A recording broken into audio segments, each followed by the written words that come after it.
Hi guys, and in this video I'm going to be changing my front brake pads on my Mercedes A250. Alright, so tools for the job.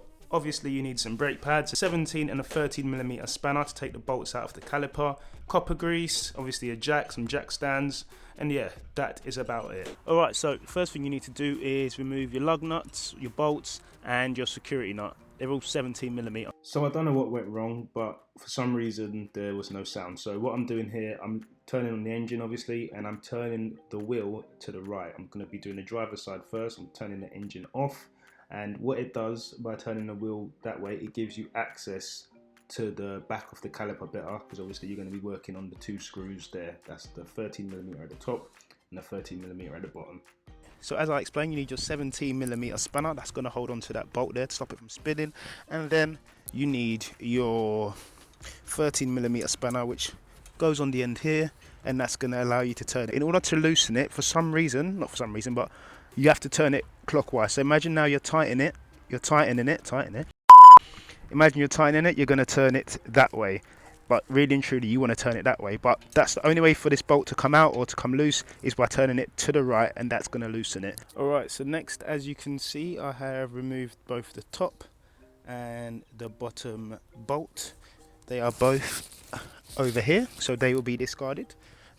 And next what we want to do, we want to prise away the caliper.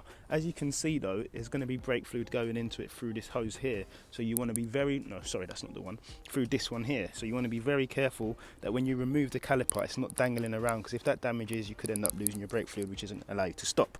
Alright, so as you can see, the brake caliper, the big boy, is up here, and over here you can see the brake pad. So flathead screwdriver, prise it away, out it comes. Same as the back one, and as you can see, remember that the back one, or rather let's use the right terms, the inner, because that's the inside of the car, the inner one is where the sensor is plugged in. So again, let's put a little screwdriver in there. There we go, and as you can see, it has come out, and this is the sensor that gets triggered. So that little bit there in the middle there, once it gets level with this and it can feel the disc touching it, it then triggers the signal and sends a signal through this cable to the car to tell you that your brake pads are flat.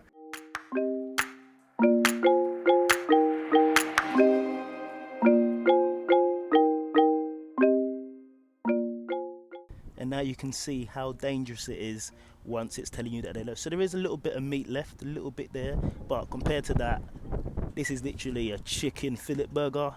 And this is one wing and chips, not even chips, bro, just one wings. I'm just going to get a little bit on my finger and smear it on. As you can see there, I have smeared a load of copper grease on there.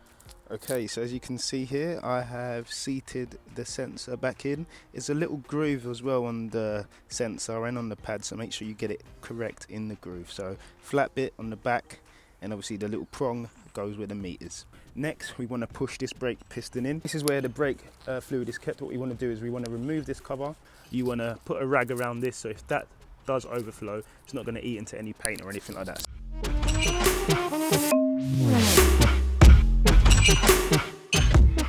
Method would be to put the brake pad back on, make sure it's squeezed in as much as you can, get your screwdriver in the little crease here and just pull towards you, and that will in fact push the piston back in nice and gently. What I'm going to do now is just to get it a final bit more flush, I'm going to use this method, a bit of wood there, because obviously this bit is going to go straight down the piston, just to twist it all the way in. Okay, and as you can see, it is now flush. The piston has now gone all the way in, and this is the thing that presses against the brake pad. I'll slide this bit in first over here, and the same as the bottom, and then I'll push it in that way. Next, all we need to do is a swing over the caliper. So remember to plug your new sensor in and make sure it's orientated that way. Whack your spanner on there, support this with your left hand, this spanner here with your left hand, and you're going to turn it that way to tighten. Alright, so as you can see, last check over everything.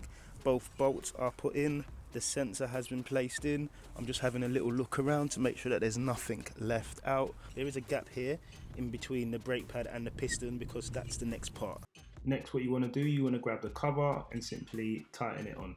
Do not drive the car without doing that first, so keep the car stationary, press on the brake pad a few times until it's firm, and then you know that the piston's all seated and all back in. But yeah guys, apologies for the audio quality. Again, I had to do this urgently because I use my car nearly daily.